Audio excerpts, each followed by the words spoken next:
This is actually my very first time here, and I think the fact that we have amazing speakers over 2.5 days, and we have the ability to sit in smaller groups and speak with colleagues was a huge plus for me. I'm a brand new superintendent. Coming to the end of my very first year, and so having the opportunity in a smaller group setting other than like a huge national conference to really have conversations and reflect on the learning makes a big difference for me, and really makes me know that I want to return to this particular type of conference. Yeah. Wonderful. What were you doing prior to becoming a superintendent, and how has that transition been for you? I was an associate superintendent previously. I was at a county office in Santa Clara County in Silicon Valley, so the transition was pretty big. I was a cabinet member for 4 years previously, so I was used to working with a board. But you don't know the role until you're in it. And the superintendency can be very lonely. And so having colleagues, being surrounded by, there are superintendents here that have been superintendents 20, 30, they've been in the game for 40 years. So learning from them, hearing the amazing presentations, I'm just right outside of being a millennial.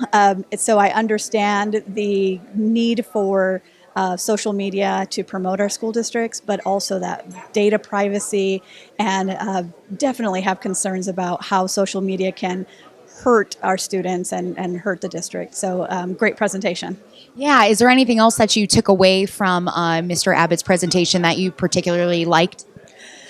I actually was astonished at the numbers. I didn't realize how prevalent the issues were. I'm in a smaller school district, probably mid-sized, about 7,000 students in California. Previous to being back home, I'm a California native. I was in Texas, so much larger school districts there. And thankfully, we haven't had those issues, but to bring up, and just started kind of thinking, brainstorming in my mind. We do have coaches. We do have, we use Remind. I know we have coaches that probably use text messaging. So trying to, take notes, take back to the team, and try to figure out how do we get ahead of it instead of being reactive. Exactly, more proactive. And then finally, what do you hope to take from this conference and back to your job? So much. I'm really excited about the next presentation. We're in a place where we don't have a high number of Title I students. We have about 24% free reduced lunch, and at the same time, we don't have excess property taxes. So we have about a $60 million budget for close to 7,000 students. It's not a lot of money.